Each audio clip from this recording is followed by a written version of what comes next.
Hello there, dear viewers. This is the final part on my series of our local LA government. And in this one, I will be going over some common misconceptions or simple lacking of knowledge that I've found in the interviews. And hopefully, if I upload everything correctly, this will be the final upload of the series. Though obviously I can't tell the future, so I wouldn't know. And in this one, I will also summarize the point of this project of mine, and my own personal extended view on the local government. I have found that, for starters, almost everybody, except for the handful of people who got almost everything wrong, almost everybody knows who the mayor of LA is. Yeah, and that is Karen Bass. However, I didn't actually meet anybody who knew who the city controller was, nor the city attorney, which is an interesting lacking in knowledge from my point of view. I also found very few people who could name more than the major two political parties, which does make sense, but is also something that I simply find interesting. For generally, that's something that, you might expect people to have a more common knowledge base of. Sorry, I was struggling to find the words there for a moment. Knowing what district you live in also is something that I personally feel is important.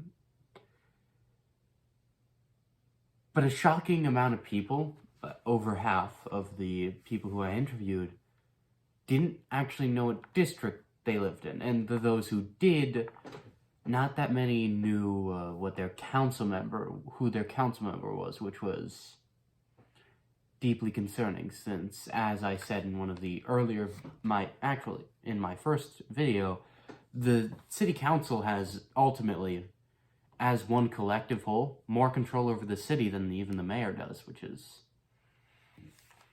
something a shockingly small amount of people know. Anyway. How many departments there are in the LA government is something about half of the people got wrong, though I did hear from some of the people that I interviewed that when they got that correct, it was merely by guesswork.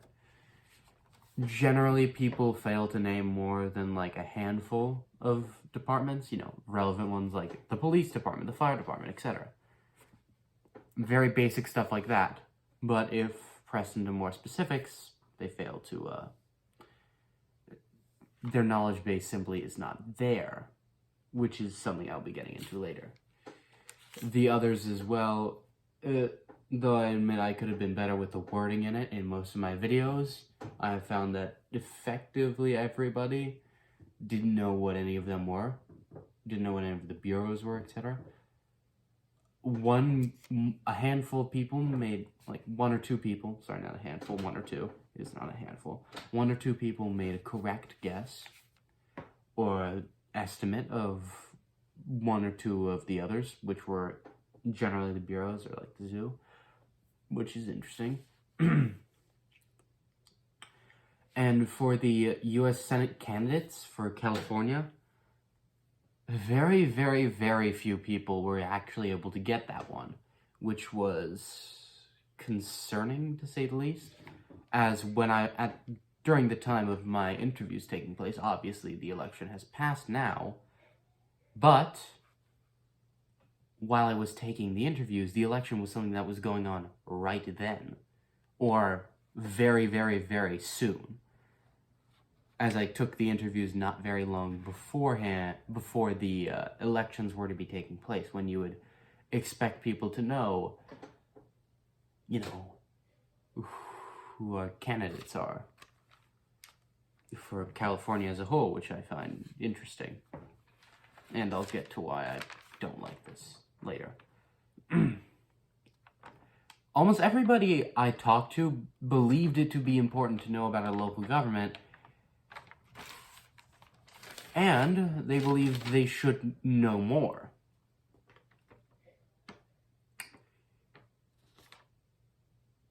And most of them pointed out something that I have personally found, myself, as you might find in the second and more parts of my explanation, that they do want to know more, but the information about our government is presented to us in the most accurate places, significantly dry ways.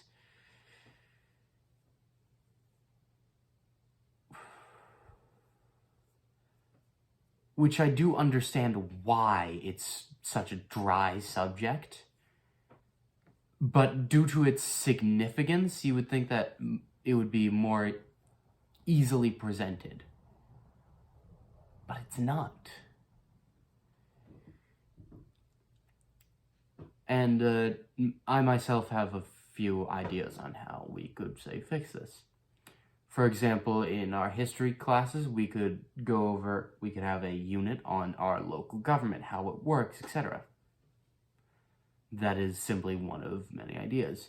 Another one for our local government is simply to make it a bit more palatable to read, as when you're reading through any official information given to us by our government about, how it functions, comes across as very, very dry, and at the end of the day, boring, which is ultimately the quickest way to lose somebody's interest. Now, understandably, there are some who would disagree with this statement, but there are also people who like accounting. I'm not saying either of these people are wrong. Everybody can have their own opinion, and is entitled to their own opinion about what they specifically enjoy or like. I'm just saying that the vast majority of people don't want to do that. And the vast majority of people, for example, most of my peers believe that, I'll learn about it, when I can personally affect it. But I personally feel that to be a bad mindset, you could say. I personally feel that you should learn as much as you can about your local government, because for this, each and every vote really, really does matter. And if less and less and less people attend each voting because they think their vote doesn't matter,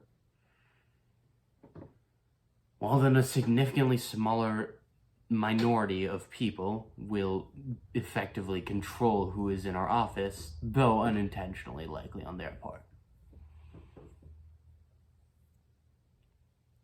And this is a problem for many reasons, one of which is that one of the council members currently was re-elected due to him being a charismatic person, but a notably bad council member.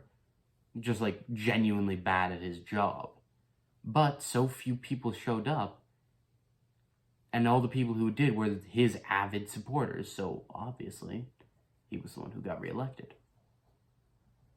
Or elected, that is. There were some people in the running with him who had yet to be elected the first time. Yeah.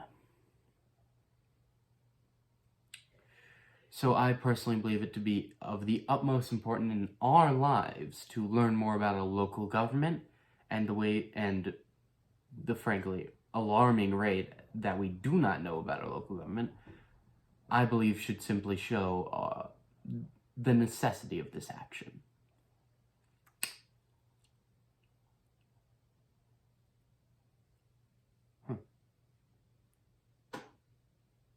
I'd intended for this to be a much longer video, but I appear to have been able to concisely summarize my views in a much shorter time span than I expected. So, my wonderful viewers, I hope you all have an amazing day. Good morning, good afternoon, or good night, whatever time of day you are listening to this. In any case, goodbye.